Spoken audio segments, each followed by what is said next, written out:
sports and basketball analysis with over 70 years combined experience. This is the Bob Ryan and Jeff Goodman podcast. NBA, some college, a little bit of everything. You know, what can I say? But it wasn't going to happen here with him. Well, welcome back, Bob Ryan. We missed you so, but we are sure that France is much better off for your presence over the last 2 weeks, and hope you're ready to get back to work. Well, I just have to tell you quickly for people a anecdote from the trip that pertains to what we are doing right now. In the city of Strasbourg, it's a city of 250,000 people, by the way, which is the major city on the eastern border of France with Germany and Switzerland. And that's where we spent some time visiting our granddaughter. In downtown Strasbourg is an NBA store. Now, it's not so shocking that there's an NBA store in Europe because we know, there's an NBA store. Now, you would think, and in 2023, in December of 2023, in France, that store would be Wemby Central, right? It would be Wembyana centric, right? That it would be overwhelming you with Wemby gear, Wemby stuff, right? The only Wemby thing I could find was a youth-sized Spurs jersey. Okay, said all right. However, inside in the window of the store is a teddy bear dressed in a Celtic jersey number 0.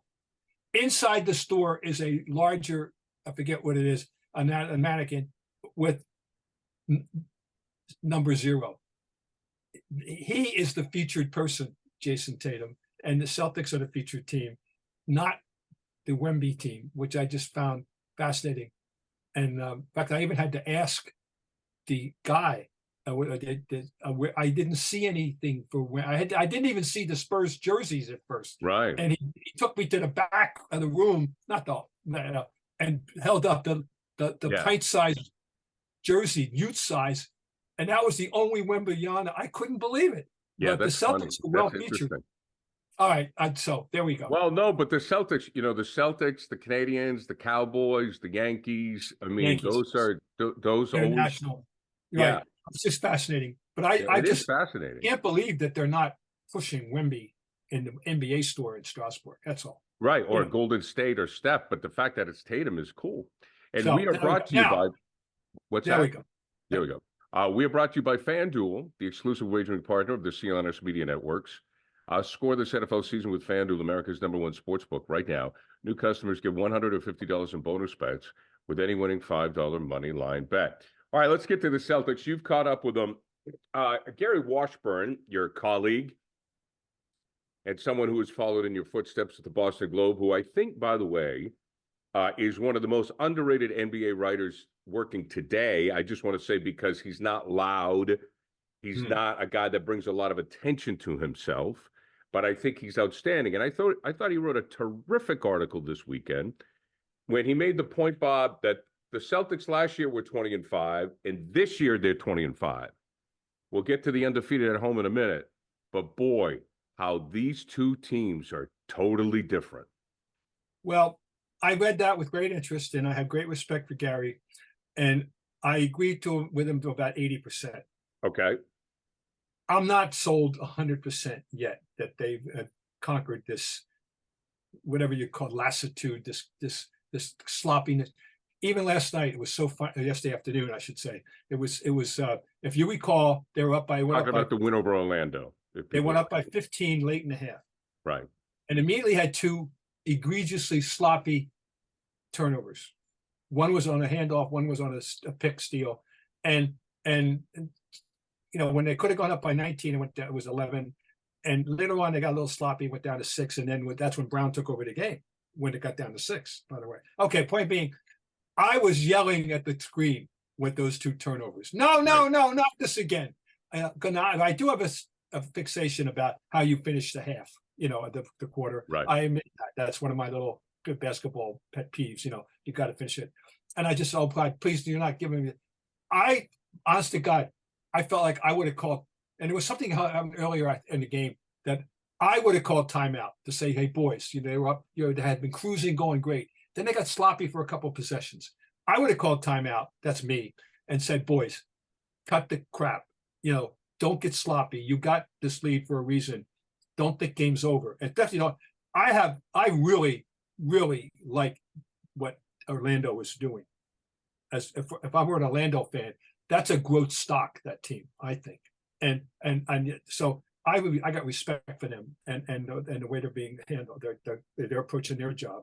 And so anyway, that's all. I'm not ready to go quite as far as Gary in saying they're completely different, but they are markedly different, and they are more encouraging, and it is a more meaningful 20-5 than last year's 20-5. So that's all. But I'm stopping a little short of Gary's full endorsement. That's all. Is that a Celtics problem? I'm asking this. I'm not debating this, but is that a Celtics problem or is that an NBA problem? Does that happen with every team? Oh, I think it's definitely it's something that almost anybody is susceptible to. No question. You just like to be different. That's all. I mean, let's face it. You, me, anybody who's interested enough in basketball to be part of our wonderful audience cares and understand. We have set a high bar for this team.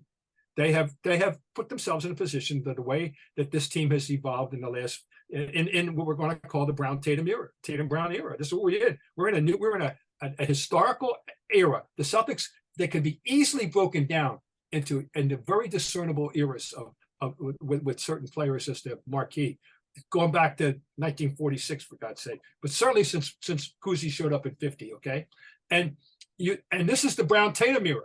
Now it has resulted in a lot of nice, fun games and a lot of highlights, but not a title yet. And that's the bar that they have to. That's the goal here in Boston. We know that, even though we've only had one championship in 37 years. By the way, people that was in 2008, but still the bar is always there for the Celtics. They have wandered into a team's culture and history that they have been, they're part of now. So I think I'm answering your question. Yeah, almost any team's susceptible to it.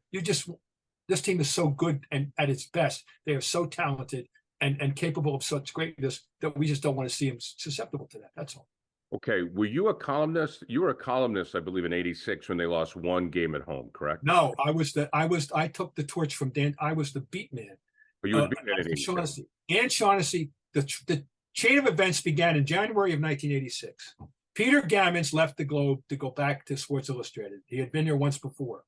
And we wasn't even writing baseball, believe it or not. That's how stupid they were when I got him the first time. He went back to Sports Illustrated. At that milli instant, I know my friend Dan Shaughnessy put his hand up, even though he was covering and knew he was covering a great basketball team, a potentially great one and a very good one. I want baseball. That's in his blood. That's Dan Shaughnessy's home base. No question. There's no argument. Basketball is his second, but not his. It's baseball. Okay. So he got the job, and he finished up the road trip in February, the famous February road trip. And I took the torch back from him, having given up the team in '82 over to him when I left the Globe to go to television, by the way. Right. And that time, I came back in '84, and I was a general NBA, at large guy. I was Gary Washburn. Right. To Dan's, to Adam Himmelsbach's Stan. Right. Okay, I was Washburn, and I did the NBA in general. Blah blah blah. So I got the team back, and so I finished up that season from the February until the Game 6 against Houston. So now Dan has written a tremendous book that called I wish it would never end. I wish it would never end. But I like to have to kid him. I said, I finished the job. Well, do you see, I have to be careful how I phrase this, but when I think, and again, we know it's early, but with technology, we talk about things that are happening today. The Celtics are 14-0 at home. That team at home was, as we know, the '86 team was unbeatable. They lost one game. And is it possible for this team to accomplish something similar?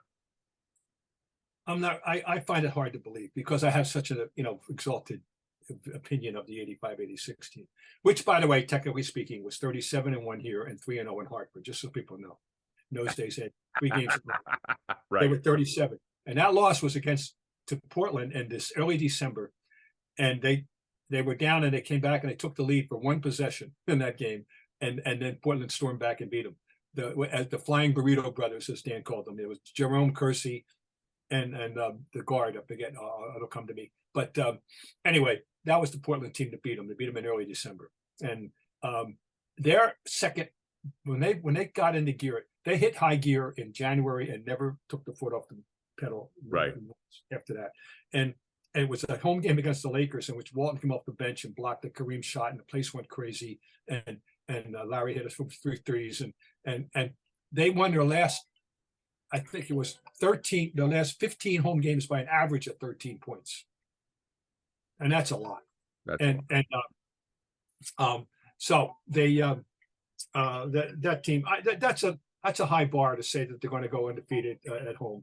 Well, but it's something to shoot for naturally. Does that tell you anything about this team? I mean, the home court advantage, obviously they're very comfortable. That's one thing I've noticed about this team this year is I think they're very comfortable in their own skin. I think Tatum is very comfortable. We're going to get to Brown in a minute. I want to talk about him specifically. Everybody seems to be comfortable in their own skin and very comfortable at home. Yeah, and the guards, by the way, are part of that. And Holiday's everything we thought. Holiday, no false advertising with Holiday. He's in a town where we have Hill Holiday. There's no false advertising with he is everything we thought he was supposed to be. Both ends of the floor, classy guy. Everything about him is a dream come true. The other guy, I'll go back when they got Devin White. I keep calling him Devin. Yeah, Derrick White. Derrick White. I said, "Oh, okay, interesting." I knew there was such a guy in the league as Derrick White, but I had paid no attention to him. And I went and looked him up. And I said, "Oh my God, he averaged 14 last year. I had no idea, And now I watch him play, and of course, we know he had a great start, and not such good. And now we see him absolutely at his peak of his career. And you know what he reminds me of? I'm trying to find a proper. He's like an efficient butler, and any household job you need, he can take care. He goes about his business unobtrusively, but efficiently. That's Derrick White, and what just a solid player he is. I'm trying to think. You may remember when you say an efficient butler. I gotta find my phone here. I don't know if it's under the paperwork. The butler in the film with Dudley Moore, Arthur. Oh, Arthur, yes. Yeah, the British actor. His name escapes me, but he was like that. He got him on the road. He got him on the right path. But I understand what you're saying. Yeah, I mean, he's been something else. I mean, there's no doubt about it. I asked the question after watching him play for a few weeks 2 years ago. I said, "Why'd they give him up?" And I still don't know. I don't know. Is it a contractual thing or I don't know. Right. I don't know. I'm very happy he's playing the best basketball of his career here. There's no doubt about it. I mean, in my opinion. I love when he gets a steal and takes off, and his finishes are his offhand. His left hand is tremendous. I mean, there are pros. Obviously, they're pros, and they all should have a good offhand. But obviously, some are better than others. His is really good, and he squeezes himself into situations going to the hoop, which I said, "Oh, he's going to be it's going to be stuff down his throat." Nope, doesn't happen. He gets through. No, and then of course he steps back and hits the calm three. Makes the great bounce pass on the pick and roll. He just touches all the bases. I love this guy. Bob Bryant tweeted over the weekend, "Stop worrying." I see if I can write my own writing. Stop worrying and saying, "Wow." I was going to ask you about load management, but the other one was the other tweet had to do with Jaylen Brown. You had a tweet on Jaylen Brown. Yes. And the tweet on Jaylen Brown basically was, stop worrying about the fact that he's making so much money, and just enjoy what you're seeing. I'm paraphrasing. Yeah. So I'll let you elaborate on that, because we saw it in the last game against Orlando where Jaylen really picked up the slack when they needed it. Well, it had to do with the fact that he had this great fourth quarter yesterday, and it was needed. And people say, well, they won by 17. Well, guess what? The lead was down to 6, having been 15. And we were talking earlier about, letting things get sloppy like last year. and he's the guy that picked him up and carried him to the finish line yesterday. He's the guy, not Tatum, not White, not Porzingis. It was him. And it just struck me. People are piling on at times, too much piling on him. Of course, Gary, we talked about it, and anybody in position to have a forum had to be addressing it before the season, that he has to live with the fact that his number in the eyes of most people is not 7. It is 304,000,000. That's his number, or whatever, or 340, whatever it is. I know it's 300 million plus. Okay. So, and that's the way people, and he's going to be unfairly judged because that's a lot to live up to.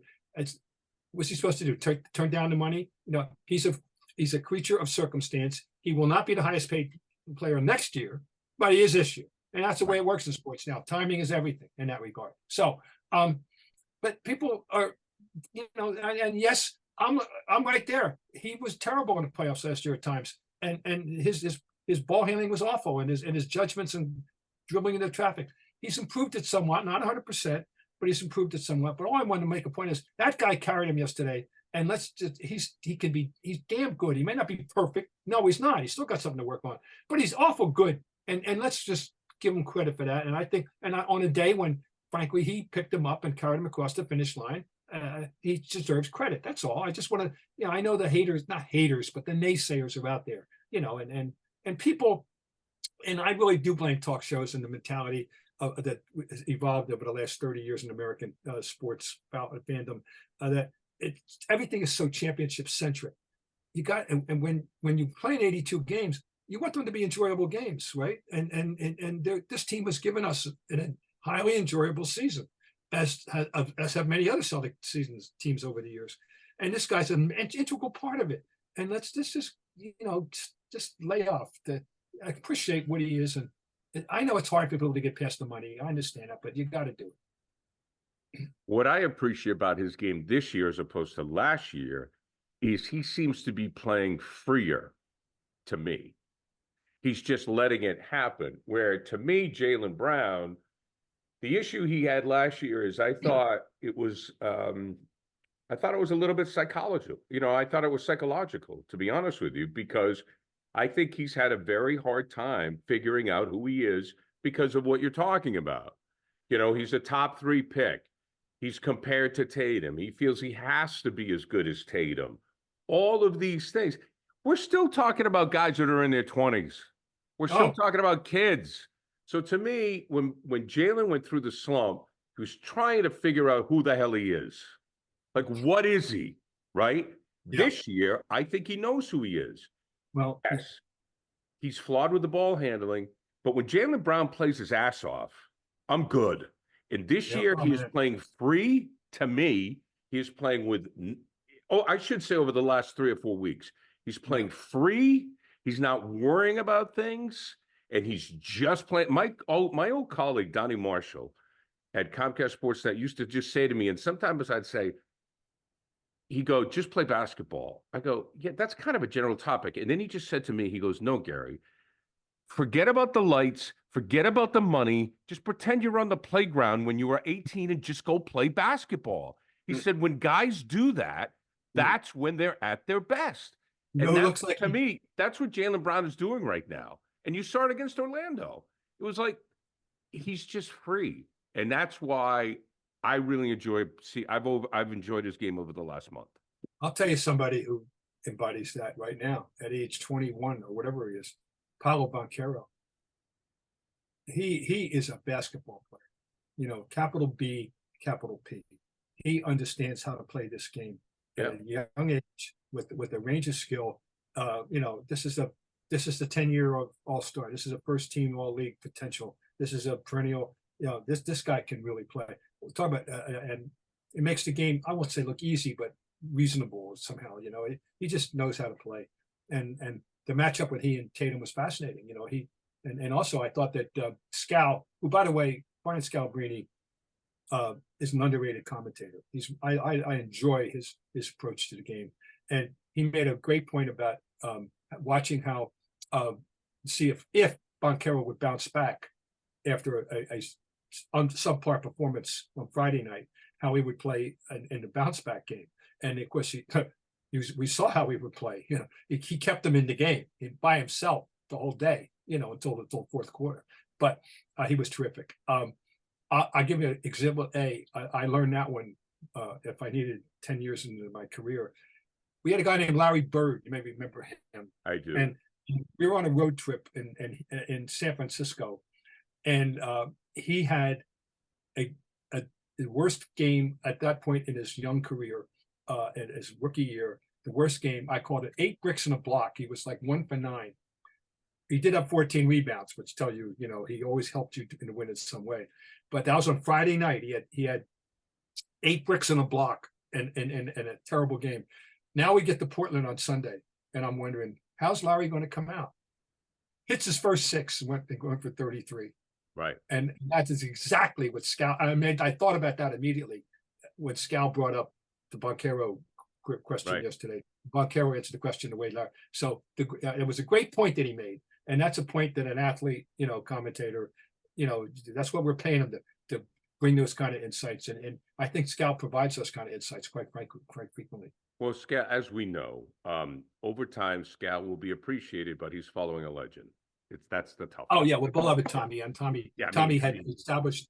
Tommy developed a shtick and the Tommy points and the referee baiting and the God, and of course, no, Tommy was Mr. Celtic. You realized. I mean, he was the employee of the Boston Celtics in one capacity or another from 1956 until the day he died.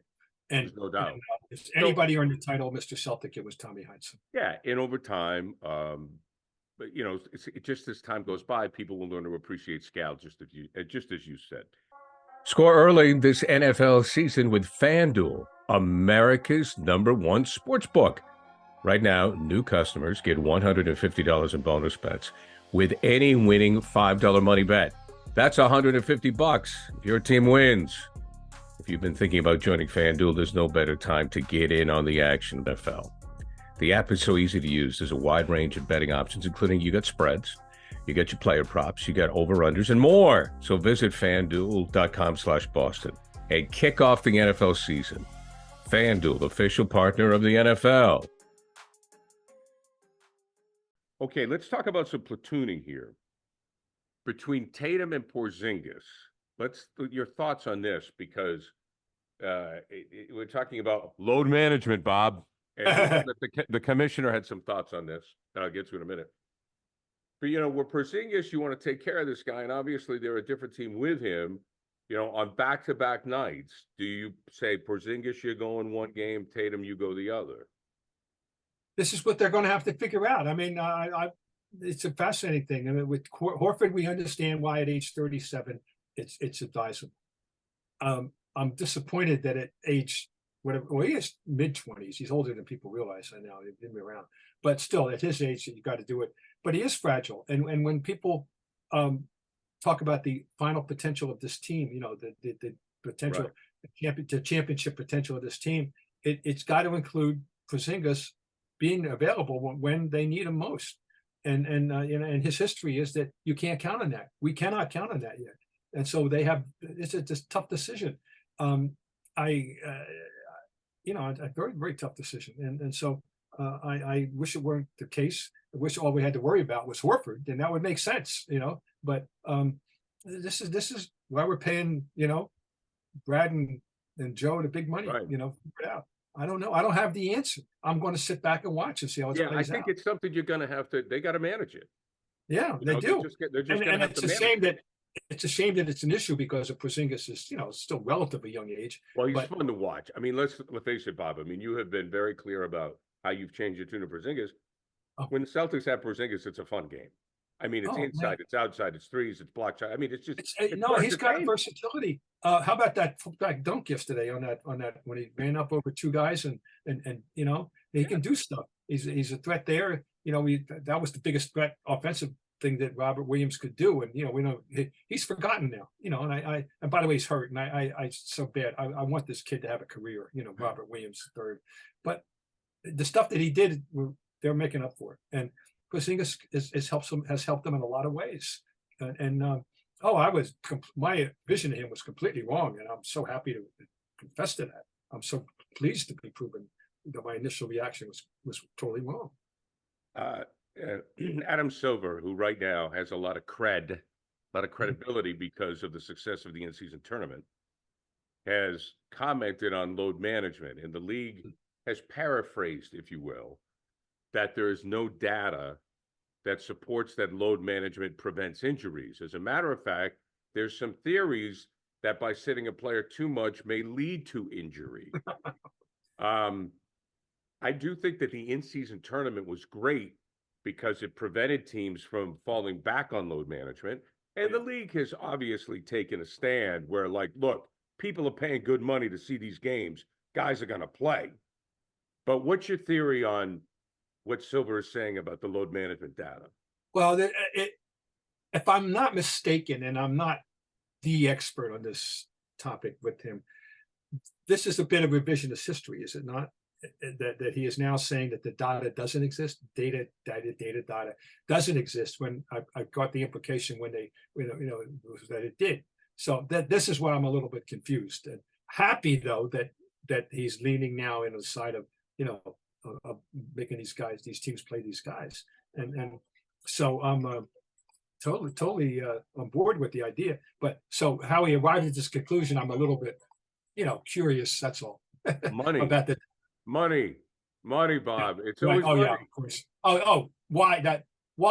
That's why. The how is another matter. Well, I think what everybody saw, Bob, and you and I both admitted we were going in with open eyes, no opinion. But the in-season tournament was a fantastic success. People loved it. It was great basketball. People were watching it, and the product was great.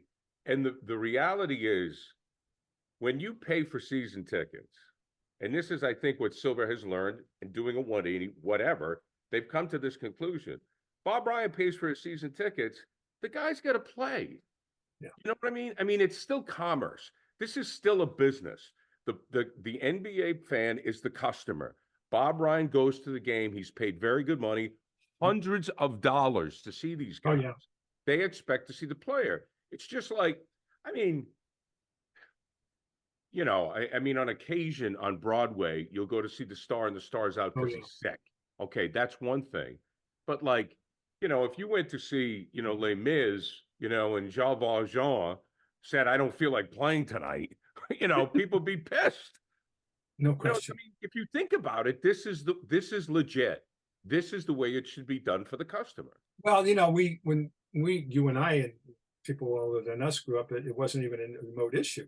It was never an issue in the Larry Bird, Michael Jordan, Magic Johnson era. It didn't exist. Guys wanted to play 82 games, and they were disappointed when they didn't.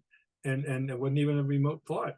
This is something that's crept into the game gradually, and Pop started really got the trend going when he and hitting it head on when he would sit Duncan down, and what was the phrase he used? DNP something. He came up with a funny thing about. Oh, I Duncan. know. Yeah. But that was Pop. Pop is the one that started. He started it all because of Duncan. I know. Yeah. Oh, yeah. And so, but you're absolutely. I mean, if I'm Exhibit A is right now about somebody I'm sure Joe Fan putting out the big money, taking the family, taking the son. I want you to see LeBron James' son, this great, and he's 38 years old. He's going to be 39 and as we speak in 12 days. And you want him playing, and yet again, you can understand if the 39-year-old guy takes a day off, but you don't want to see some 28-year guy taking one off just because. No. Well, I think Silver's recognizing the issue and addressing it. I'm just curious as to, I thought the data supported otherwise. I'm glad that whatever he's saying now, fine, I'm all with it. I want these guys playing. Well, we all know, Bob, you can massage data any which way you want. Hey, now that it's summer, you might be looking for wholesome, convenient meals for sunny, active days. Factor, America's #1 ready-to-eat meal kit, can help you fuel up fast with flavorful and nutritious ready-to-eat meals delivered straight to your door. You'll save time, eat well, and stay on track of reaching your goals. Too busy with summer plans to cook though?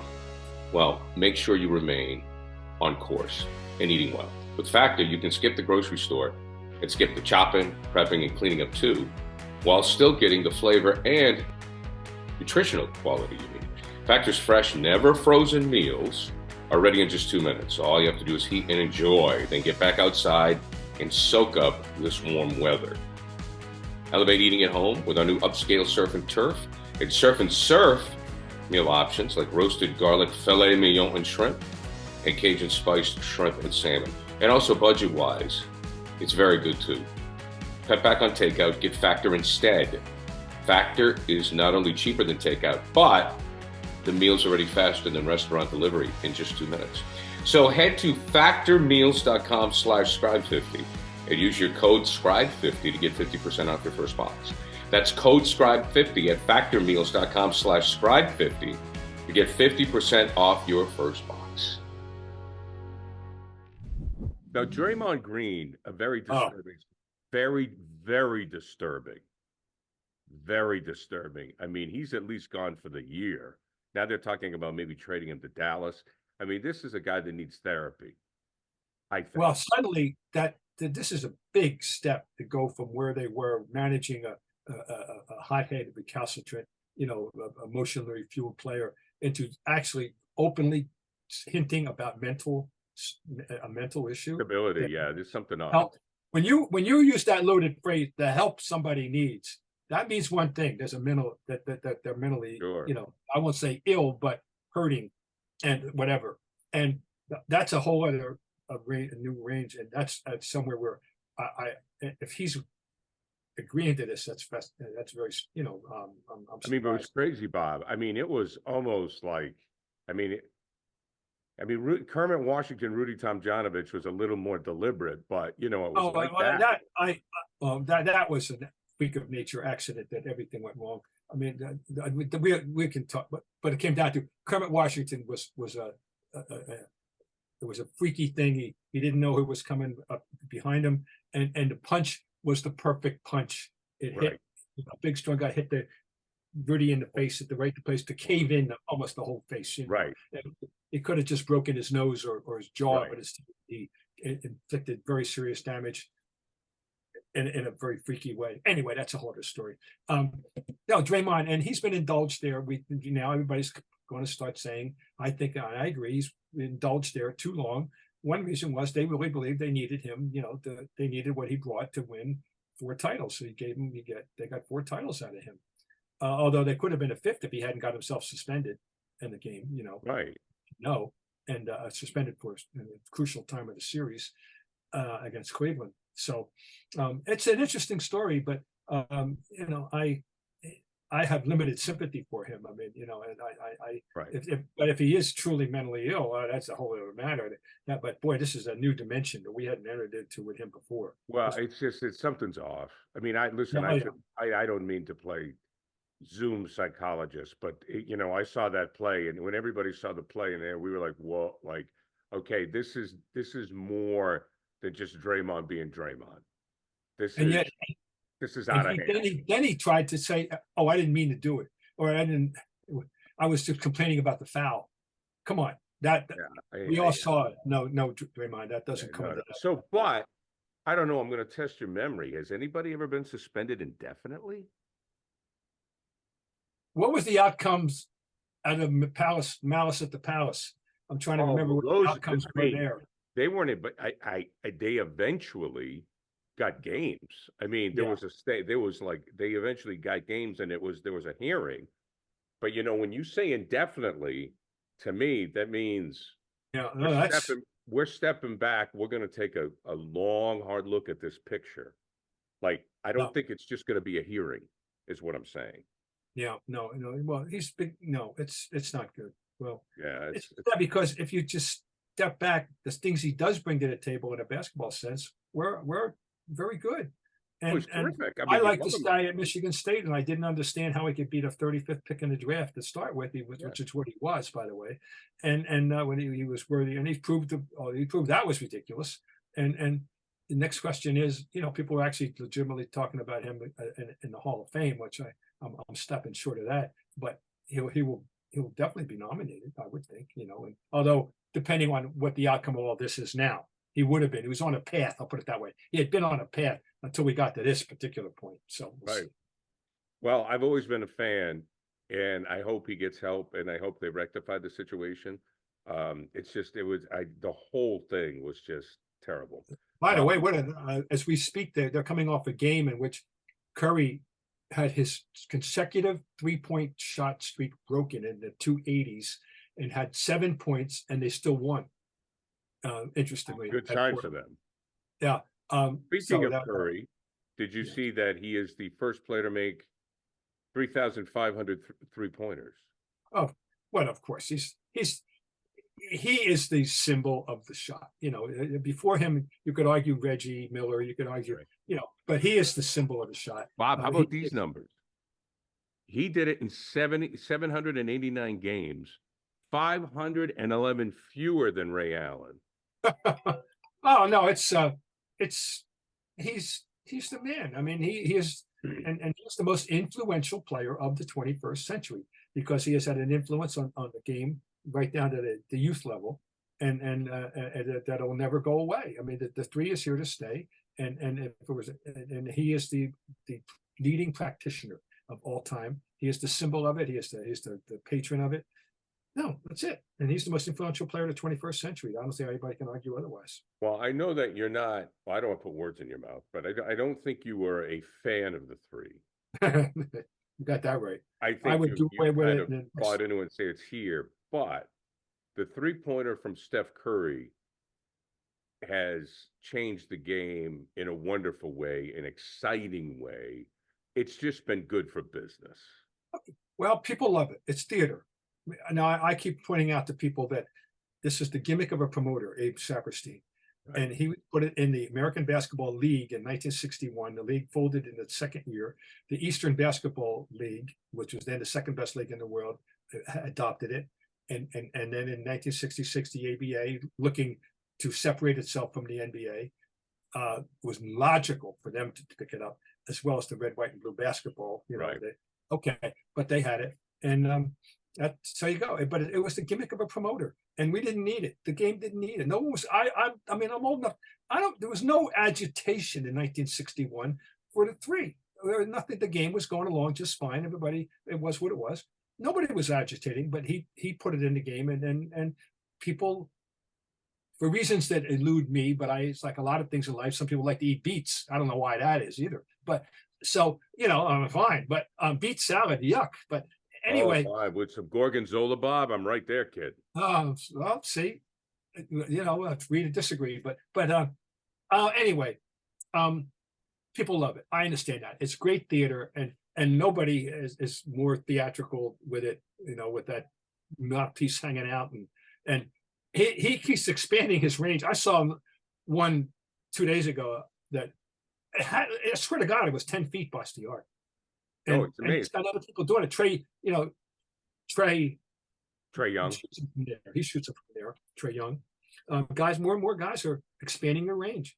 And I'm telling you, the 4 is coming. And I hope I don't live to see it.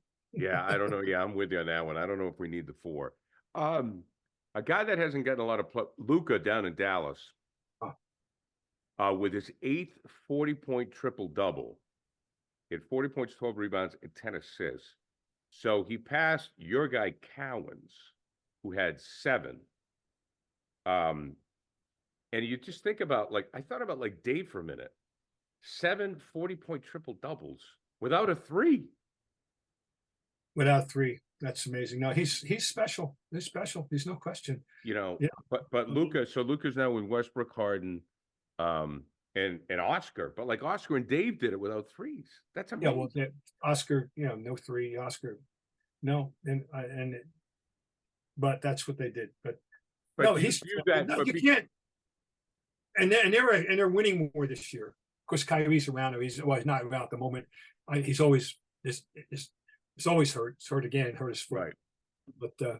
But no, he's wonderful. And I love about Doncic. He just moves at his pace, and nobody gets him out of his rhythm. He moves at and as does Jokic. They both move at their own pace, and they don't look like they're quicker. You wonder how they don't lose the ball, or they get wherever they want to go. He gets wherever he wants to go, and he's got extraordinary vision. No, he's a special player. Bob, we're going to end with some pop culture, because what people have come to realize, like my friend Rich Kimball up in Bangor said, I had no idea Bob Ryan knew so much about Frank Sinatra. I said, Bob Ryan knows about a lot of things. Taylor Swift and Travis Kelce right now are the it couple, right? Yeah. She was at Foxborough Stadium. Yeah. Would you compare them to DiMaggio and Marilyn Monroe? The first thing is that DiMaggio was retired for 2 years, I believe, by the time they got married. I don't know how long the courtship was. The marriage lasted 9 months, by the way. And yet he carried the torch for her the rest of his life. So that was one of those things, like Sinatra and Ava Gardner, the true love of his life, even though he was married 4 times, 3 other times. Right. But anyway,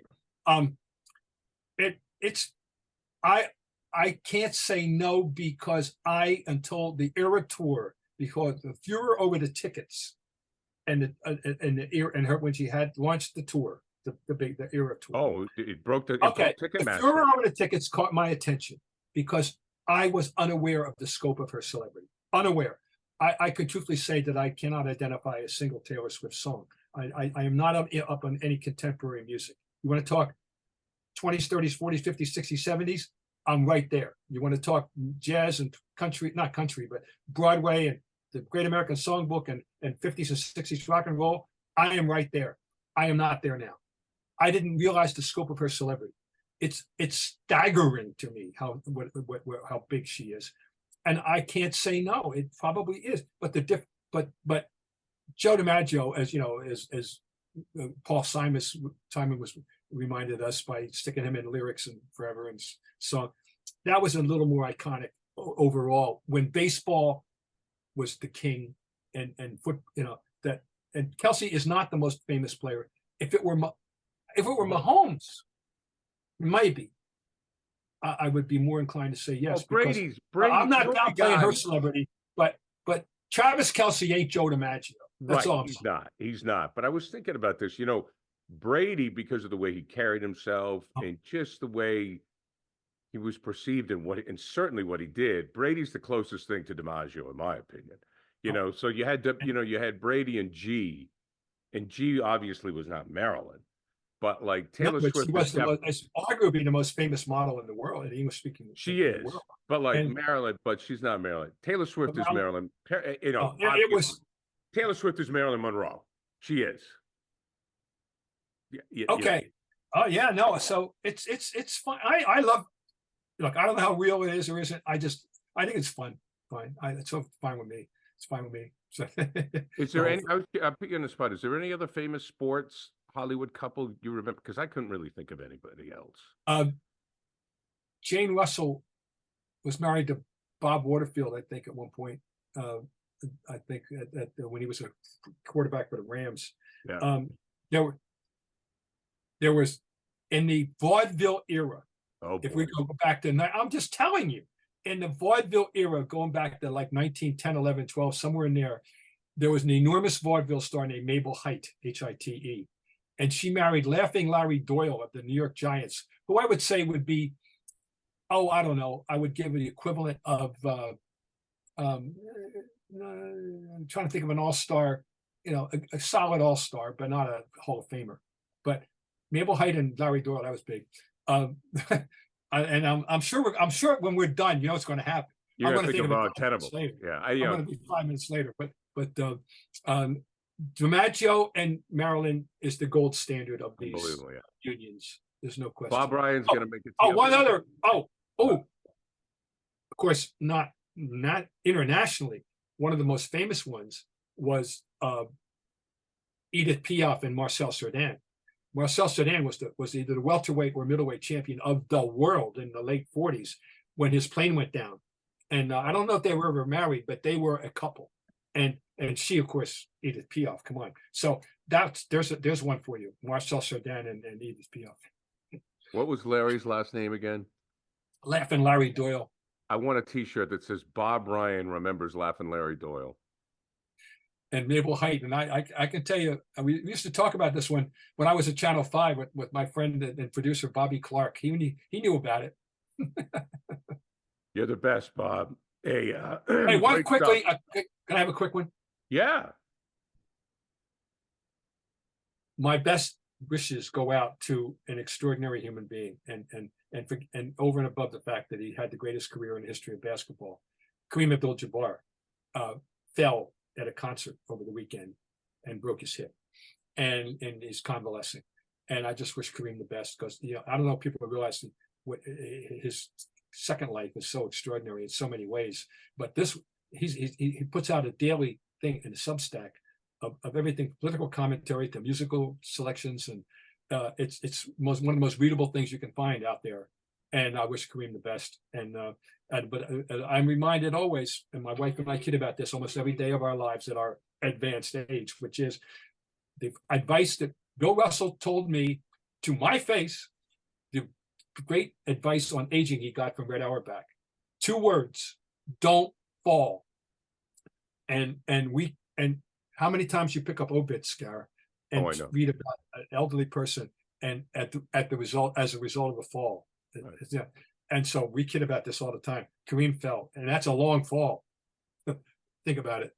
So I wish Kareem the best. Bob, we wish you the best. We'll talk to you again next week. Maybe you'll get your Santa hat out. All right, Bob Ryan and Tanguay Ryan. What's ho ho ho? Sponsored by FanDuel, the exclusive wagering partner of the CLNS Media Network. Score this NFL season with FanDuel, America's #1 sportsbook. Right now, new customers get $150 in bonus bets with any winning $5 money line bet. All right, Bob, we'll see you.